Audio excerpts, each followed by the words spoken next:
እንኳን ደስ ያላችሁ ብሎ አዲስ አበባ ዩኒቨርሲቲ አስመረቀ ከዘንድሮ ተመራቂዎች መካከል ደግሞ እንደው በዋናነት ማለት በሚቻል ደረጃ በጣም በከፍተኛ ውጤት በሕክምና ተመረቀች ኤልሳቤት አርአያ ዶክተር ኤልሳቤት አርአያ 3.93 ነጥብ በማምጣት በጣም ትልቅ ውጤት ነው ሽልማትም ወስዳለች ዶክተር ኤልሳቤትና አባቷ አቶ አርአያ በስቱዲዮአችን ተገኝተዋል ዛሬ ሴቶች ቀን ነው እንግዲህ ከፍተኛ ውጤት ነው ያመጣችው ኤልሳቤት እስኪ ደግሞ ከኤልሳቤትን ከአባቷ ጋር እንቀበልና ትንሽ ቆይታ ይኖርና እንቀበላችሁ ቆመን እንቀበላት እንኳን ደስ ያለሽ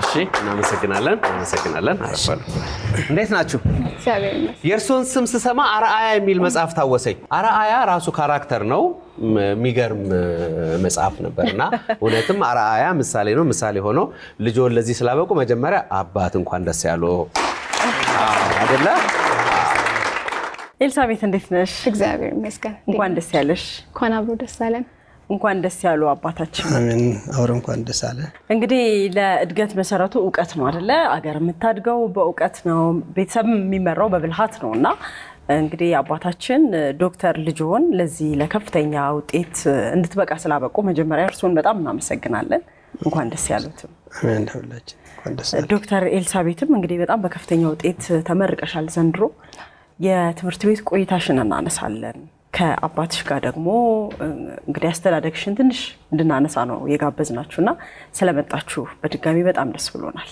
እኛም እናመሰግናለን ጋሼ ከርሶን ጀመር እሺ መጀመሪያ አንዳንድ ልጆች አሉ ሳይማር ያስተማረኝን ቤተሰቤን ይባላል ብዙ ጊዜ እና ልጆቹን ሲያስተምሩ እንግዲህ ትምህርት ላይ ያሉ አቋም ልጆቹም ወደ ትምህርት ቤት እንዲሄዱ እርሱ የሚያደርጉላቸው እገዛ ስለ ቤተሰቡ ትንሽ እስኪ እናንሳ የሰው ልጅ መሰረቱ ዕውቀት ነው ዕውቀት ከሌለ በጣም ለመኖር ትንሽ ይከብዳል በእኛ ሀገርና ለትምህርት ፍላጎት በጣም ነበረኝ በጣም ከሁሉ የሚያስቀና ደግሞ የተማረ ሰው ነው እኔ ብዙም ባልማር በጣም የተማረ ሰው ግን በጣም ወዳለሁና እነሱ እንዲማሩ እሷ እንድትማር ብዙ ጥረት አድርገናል በአቅማችን ማለት ነው እና እግዚአብሔር ይመስገን ልጅቷ እሷም ታታሪ ናት ጎበዝ ናት ሞራል እንሰጥ ነበር በርቺ እንላለን ያው እግዚአብሔር ደግሞ እዚህ ያደረሳት ስንተኛ ልጅ ናት ሁለተኛ ናት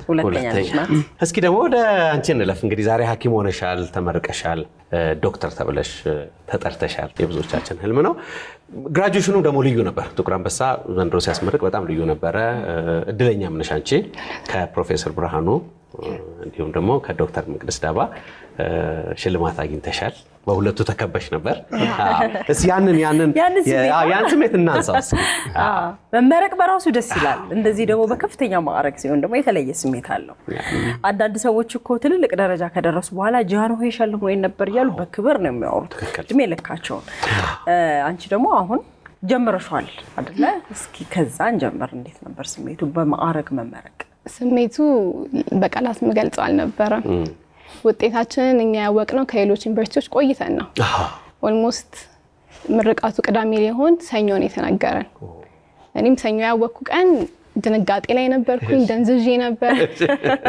የጓደኞቼን ደስታ ሳይ የቤተሰብ ደስታ ሳይ ነው እኔጋም የጨመረ የመጣ የምርቃቱ ቀንም መድረክ ላይ ወጥቶ ንግግሩን ማቅረብ አለ ከእንደዛ የመሰሉ ትላልቅ የባለስልጣናት ከነሱም ሽልማቱን መቀበል የሚያስፈራ ነገር አለ ግን እዛ ሰውጣ እጃቸውን ተጨብጥ አበረታች ቃላቶችን ሲናገሩ የዛኔ ፍራቻው ለቀቀኝ በዛን ሰዓት ላይ እና በጣም ደስ የሚል ጊዜ ነበር መቼም ማረሳው የዩኒቨርሲቲ ቆይታ እንዴት ነበር ማለት እንግዲህ አሁን ስንገባ የነበረ ስሜት አለ በብዙ ነገር ተፈተኛለሽ በብዙ ነገር ተጫሽ አቋርጦ መውጣትም አለ ከዚያ በኋላ ግን ያንን ሁሉ ነገር ደግሞ አሸንፈሽ እስከ መጨረሻው ጊዜ ድረስ ይሄን ረጅም አመት በዚህ ውጤት መመረቅ ጥንካሬን ይጠይቃልና የዩኒቨርሲቲ ቆይታሽ እንዴት ነበረ?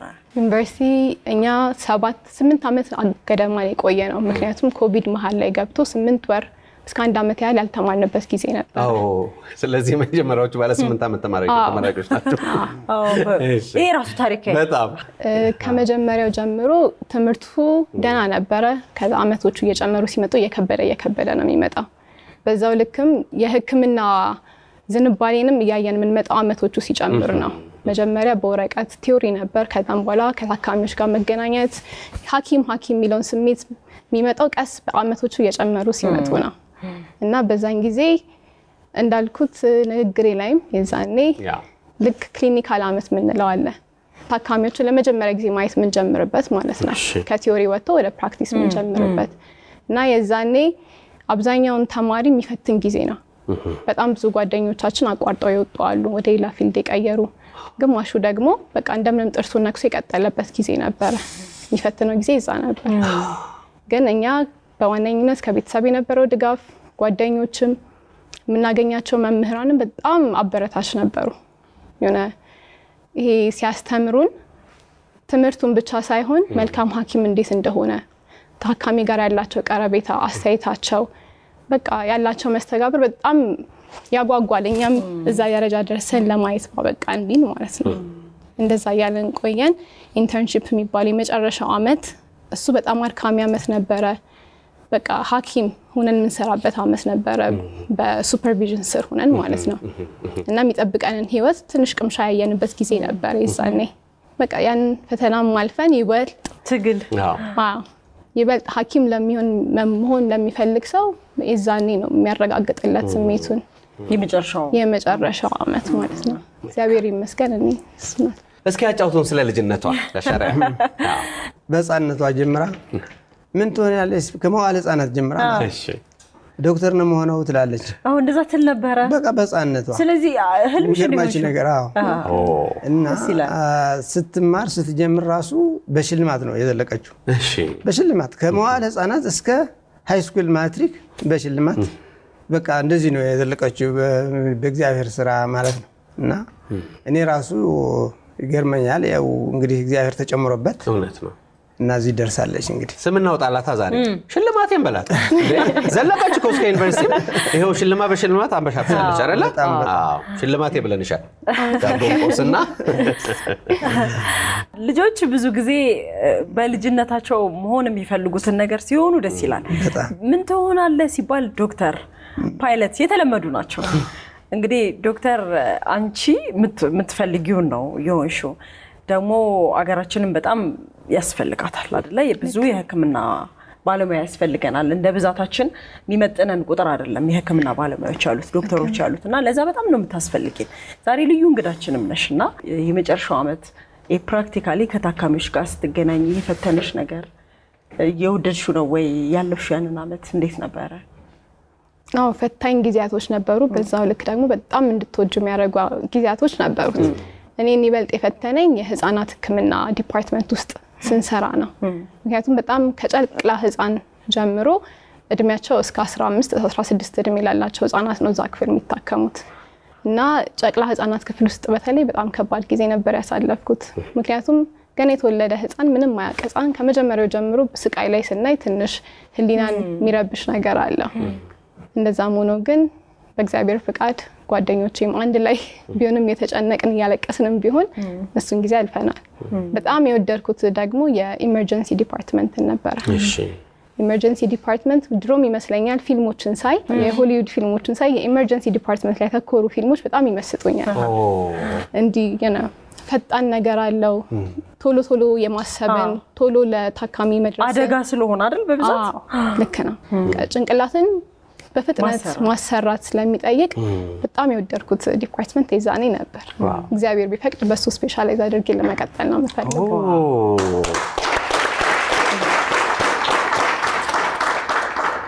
በጣም ጥሩ ነገር ነው ያልሽ። ያስፈራል ራሱ ኢመርጀንሲ የሚለው በሩ ራሱ ያስፈራኛል።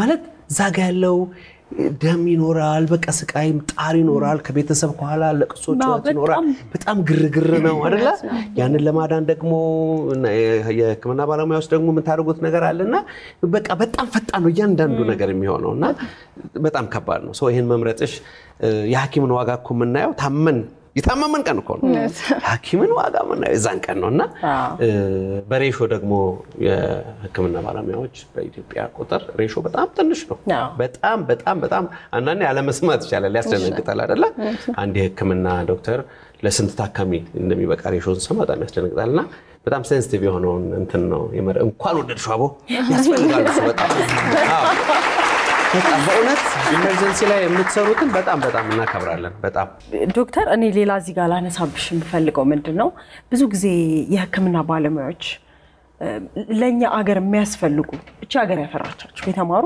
ውጭ አገር ሄደው ሲያገለግሉ እናያለን በጣም ይቆጨኛል እንዳልነው በሬሾ ሲታይ የሕክምና ባለሙያዎች ካለን የህዝብ ብዛት ጋር ሲነጻጸር በጣም ትንሽ ነውና ይቆጨኛል እዚህ ላይ ምን ታስቢያለሽ አንቺ እንዳልሽው ታካሚ ለሐኪም ያለው ሬሾኛ ጋር በጣም ከፍ ያለ ነው በአለም ላይ ከፍ ያሉት ከሚባሉት ሀገር ውስጥ ነን ኢትዮጵያ ነገር ግን የኔም ጓደኞች ታላላቆቻችንም እንደሚሉን ከሆነ ለሕክምናና ለባለሙያው እየተሰጠ ያለ ቦታ አነስተኛ ስለሆነ ይመስለኛል እንደሚባለውም ክፍያችን ከደሞዝ ጀምሮ እንኳን ገና ጀማሪ ሆነና እስከ ስፔሻሊቲ ድረስ ሰብ ስፔሻላይዝ ያደረገ ሐኪምን እውነት ለመናገር ለመኖር የሚያበቃ አይነት እንትን አይደለም ክፍያ የሚከፈላቸው ለዛ ነው አብዛኛው ሀገር እየለቀቀ ይወጣ ያለው ነገር ግን ዙሮ መጨረሻ ላይ ለሀገር ፍቅር ለህዝብ ፍቅር መልሶ የሚያመጣቸው በጣም ብዙ አሉ በሚሽንም በምንም ይያሉ የመጡ እዚህ ያሉትንም ሐኪሞች ኢንስፓየር ያደረጉ የተሻለ ቦታ እንዲደርሱ የሚሞክሩ አሉ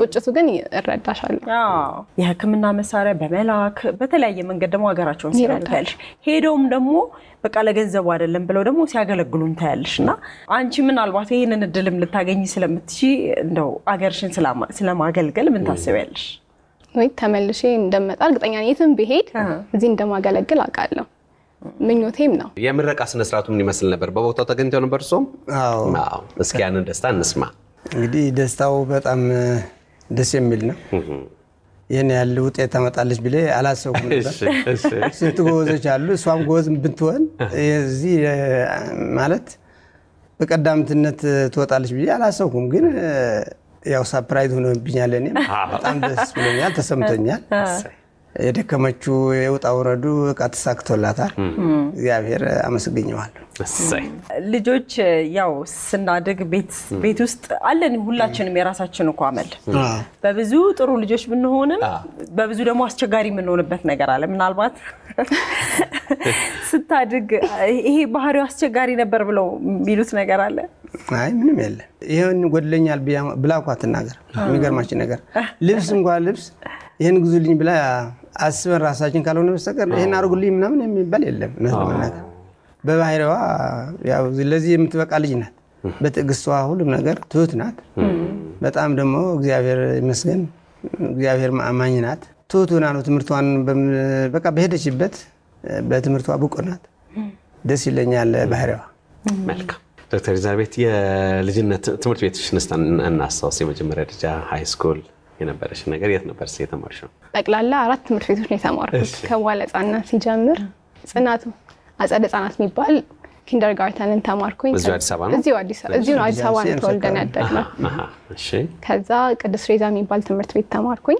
እዛው ሰፈራችን የሚገኝ ነው አብዛኛውን የትምህርት ጊዜ ግን የተማርኩት ከ6 እስከ 12 ፋውንቴን ኦፍ ኖሌጅ ስኩል የሚባል እዛም ከገባው ጀምሮ ተሸላሚ ተማሪ ነበርኩኝ የመጀመሪያው አመት ትንሽ ሼኪ ነበረ ግን ከዛም በኋላ 7-8 እስከ 12 ድረስ ተሸላሚ ነበርኩኝ አሁንም ማስተማሪዎችን ሳገኛቸው እሱ ነው ያስታወሱ የሚነግሩኝና እዛን የጨረስኩት ሃይ ስኩል ከዛ ቀጥታ ሜዲሲን ጥቁር አንበሳ ነው ደረሰኝ ከልጅነትሽ ጀምሮ እንግዲህ እኔ ዶክተር ነው መሆኑት ነበር አባትሽም እንደነገሩን እንደዛ መጥቲበት ምናልባት የተለየ ምክንያት አለሽ ወይስ ስለተለመደ ዘሩ መቼ እንደተዘራ አላስታውስም ግን ከልጅነት ጀምሮ ዶክተር ኤልሳቤት ይያሉ ነው ቤትም ሲያሳድጉኝ የነበረው ለምን እንደሆነ አላውቅም እንዲ ፊልሞችንም ሳይ ብዙ ጊዜ ማያቸው ፊልሞች ህክምና ነክሮቻቸው ከዛም በኋላ በቃ እነሱም ይበልጥ የመሰጡኝ መጡ መግባት እንደምፈልግም አፈርም እያደረጉልኝ ሄዱ። ከዛ ተቀላቀልን። ይገርም ነው። ስለዚህ ዛሬ የፊልም ሳምንትን ብናከብር ጥሩ ነው። የፊልም ሳምንት አይደለ? ፊልምን ማየት ምን ያህል በህይወትሽ ላይ በጎ ተጽዕኖ እንዳሳደረኩ ነው ያለው አይደለ? 3.93 ነው አይደለ? በጣም ትልቅ ውጤት ነው አይደለ? ስለ ውጤትሽ ትንሽ ነገር ብትነግሪኝ ደስ ይለናል። ነው ውጤቱ ትልቅ ውጤት ነው። አምና በወርቅ ሜዳሊያ የተሸለመው ወንድ ነው። እሱም እኩል ውጤት ነው ያመጣ ነው። ሴቶች በቅርቡ ብዙም ተሸላሚዎች አልነበሩም። በአንደኝነት ቢያንስ ሁለተኛ ምናምን አምና ተሸልመዋል ወይም በሴቶች አንደኛ ተብሎ ተሸለሙ አሉ። ግን ይመስለኛል ሴትም ስለሆንኩኝ ከሴቶችም ከጠቅላላም ተብሎ ሲሸለም ይሄ ከረጅም ጊዜ አመት በኋላ ነው ሁለቱንም ወስድ ማለት ነው። ውጤቱ እኔንም አስደንግጦኛል። ነገር አልጠበቅኩትም ነበረ። ደስ የሚለው የኛ አብዛኞቹ ተማሪዎች ኦልሞስት 90% የሚሆነው በከፍተኛ ማዕረግ ነው የተመረቀው። ስለዚህ ከ3.5 በላይ ያመጡ ተማሪዎች ናቸው አብዛኞቹና ይሄ የሚያሳየው የትምህርት ቤቱ የጥቁር አንበሳ የትምህርት ጥራት፣ የአስተማሪዎቹ ዴዲኬሽን እና ምዘናቸው ፌር እንደሆነ ነው የሚያሳየው። እና እነሱንም በጣም ማመስገን ፈልጋለሁ። በክሊኒካል እና በኢንተርንሺፕ ያጋጠሙኝ ሐኪሞች፣ አስተማሪዎች እንደ አርአያ መጠራቸው በጣም ብዙ አሉ። እነሱንም በሆንኩ ያልኩ መመኛቸው ማለት ነው።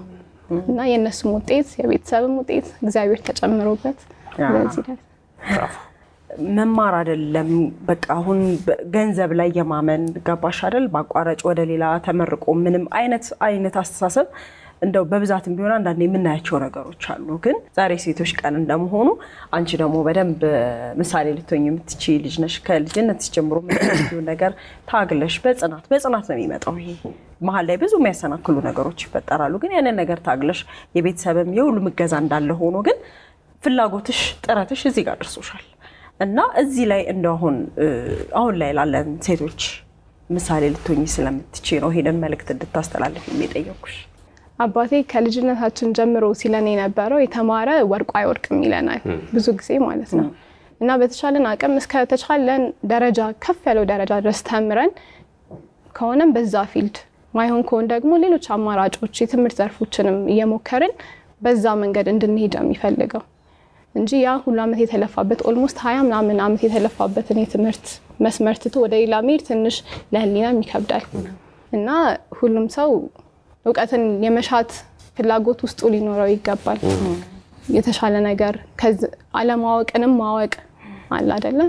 እሱንም ተረድቶ ለእውቀት ሁሌም መጓጓት ያስፈልጋል። እኛ ጋርም እንደዛ ነው። ብዙ ጊዜ አንድ ነገር ስንማር በጣም የማናውቀው ነገር እንዳለ እንረዳለን። በተለይ የሰው ልጅ በጣም ኮምፕሊኬትድ የሆነ ነገር ነው። ስለዚህ ጽናት ይጠይቃል ትምህርት። በቃ እስከ ምትሞች ድረስ ሊኖርሽ የሚችለው ማይጠፋው ሀብትሽ ትምህርት እውቀትሽ ነው። ሀብት ይጠፋል፣ ገንዘብ ይጠፋ ይችላል። ግን እውቀት ደግሞ ዘላለማዊ ሀብታችን ነው። እሱን ደግሞ ማንም ሊቀማን የሚችለው ነገር አይደለም። እዛ ላይ ቢልድ እያደረግን የተሻለ ነገር ለራሳችንም መፍጠር እንችላለን። እና ሴቶችም ደግሞ ሴቶች ፈጠራ ላይ ጎበዝ ናቸው። ያላቸውንም ነገር አናሊቲካሊ ሆኖ የማሰብ መልቲታስክ አድርገው ያለውንም ነገር አቀነባብረው ትልቅ ነገር የመስራት አቅማቸው በጣም ከፍ ያለ ነው። ስለዚህ እንዳልኩት ለሴት የሚከብዳት ነገር የለም። እውቀትን ደግሞ ከጨመረችበት ዓለምን መቀየር ትችላለች። አዎ በጣም ጥሩ። ወደ ዶርም ደርሰን እንምጣረላ። አዳሪ ተማሪ ነበርሽ ወይስ ከቤት ነው የምትመላለሽ? የተወሰነ ጊዜ አድር ነበር። የተወሰነው ደግሞ እየተመላለስኩ ነበር መማር። ድሮ ካፌና ነን ካፌ የሚባል ነበር አይደል? ድሮ ጸግና ካፌ ነበር። አሁንም ሲያቀብጠኝ ሆኜ የኛ ዘመን ነን ካፌ ማስታውሰው ዶርም እንተኛለን። ነገር ግን የካፌ ብር ካፌ ስለማንበላ ካፌ ብር ይሰጠናል። ከዛ ደግሞ የአዲስ አበባ ልጆች ደግሞ ቤት ሆነው ደግሞ የሚማሩም አሉ ብር እየተከፈላቸው አይደል? እንደዛ አይነት ነገርም አለ። ኮስት ሼሪንግ ነው እሱ። ችግሩኛ ኮስት ሼሪንግ እንወስድና ብሩ ቶሎ ያልቃል። እኔ በጣም 450 ነበር ኮስት ሼሪንጋችን እስከ ቅርብ ጊዜ ድረስ 450 በአንድ ቀን ሊያልቅ የሚችል ነገር ስለነበር አያዋጣኝም ብዬ ወደ ካፌ ገባው።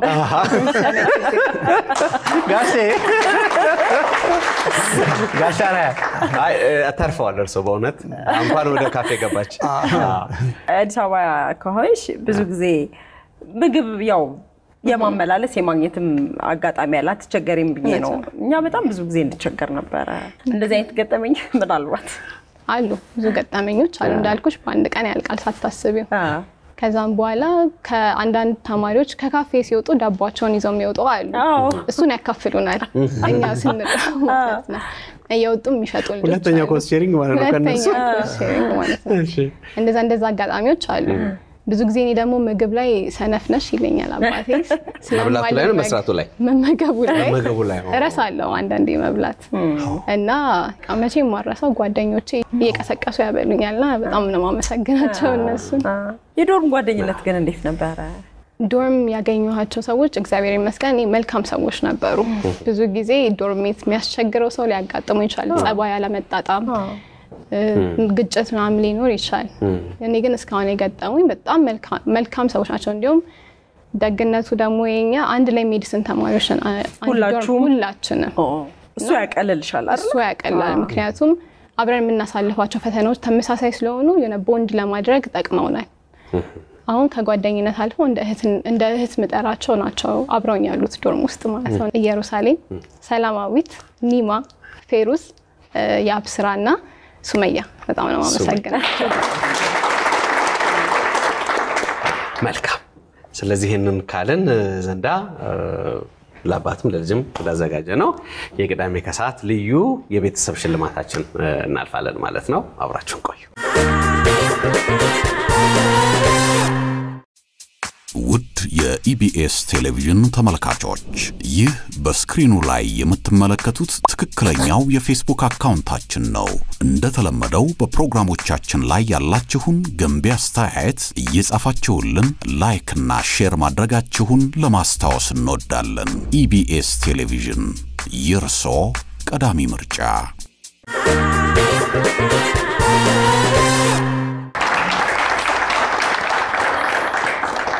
ፕሮግራሙ ቅዳሜ ከሰዓት ነው ደስታው እንደቀጠለ ነው እኛ ደግሞ ደስ ሲለን ቤተሰብም ስናገናኝ ኬክ ነው መንቆርሰው ስለዚህ ዛሬም ደግሞ በሴቶች ቀን በማርች 8 ዶክተር ኤልሳቤት አራያ በከፍተኛ ማዕረግ ተመርቃ እንግዳችን ሆና በቅዳሜ ከሰዓት ስለመጣች ደስ ስላለን እንኳን ደስ ያላችሁ ለማለትም ቤተሰብንም ጭምር ኬክ እንቆርሳለን ማለት ነው ምናልባት ግን ከዛ በፊት ዶክተር ማመስገን የምትፈልጊው ሰው ካለ አባታችንም እንደዚያው እድል እንስጣችሁ አመሰግናለሁ በጣም አክብራችሁ ስለጠራችሁኝ እንግዲህ ከፈጣሪ በታች እናትና አባቴን አቶ አራያ እናቴን ደግሞ ወይዘሮ ለተ ብርሃን ተክለ ሃይማኖትን በጣም ማመስገን ፈልጋለሁ ከልጅነት ጀምረው ያሳደጉኝን ማለት ነው እንደ ሁለተኛ አባት ስለሆነኝ ደግሞ ታላቅ ወንድሜ ፍስሐ አራያ በቃ አባቴን ታክሶታል ኦልሞስት በብዙ ነገሮች ኃላፊነትን ተጋርተዋል እና እዚህ ደረጃ ለመድረስ በጣም ትልቅ አስተዋጽኦ አለው እና እሱንም ለማመስገን ወዳለሁ ታናሾቼንም ሁሌ ሰፖርት ለሚያረጉኝ እንዳጠና ራስ የሚያግዙኝ ታናሽ ወንድሞቼን ዮሴፍ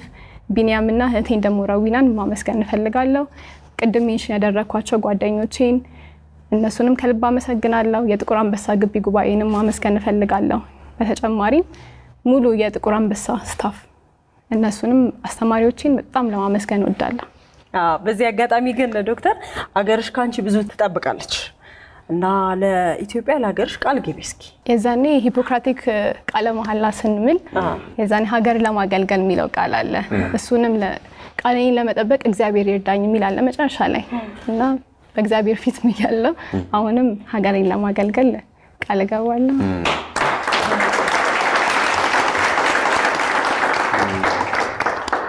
አባታችን አቶ አራያ ያው እንግዲህ መጀመሪያ ለዚህ የጠራችሁን ኢቢኤስ ሚዲያዎች በጣም እናመሰግናቸዋለን በጣም እናከብራቸዋለን እግዚአብሔር እንግዲህ የተደሰቱ አይዛችሁ በርቱ ያሉን ቤተሰቦችም እናመሰግናቸዋለን ሁለተኛ እሷ እንዳለችው ታላቅ ወንድሟ በጣም የሚደግፋት በጣም በርቺ የሚላት ደግሞ ከልክ በላይ ባለትዳር ነው ኢንጂነር ፍስሐ ይባላል በአሁኑ ሰዓት ጥሩ ባለቤት አለችው ሁለቱም በቃ እንደ አባት እንደ እናት ነው የሚያበረታቷት እነሱን እናመሰግናቸው ሁለቱ ባልና ሚስት እና ፊሽ ባለቤት ቤተልሔም ጋንቦት ባላለች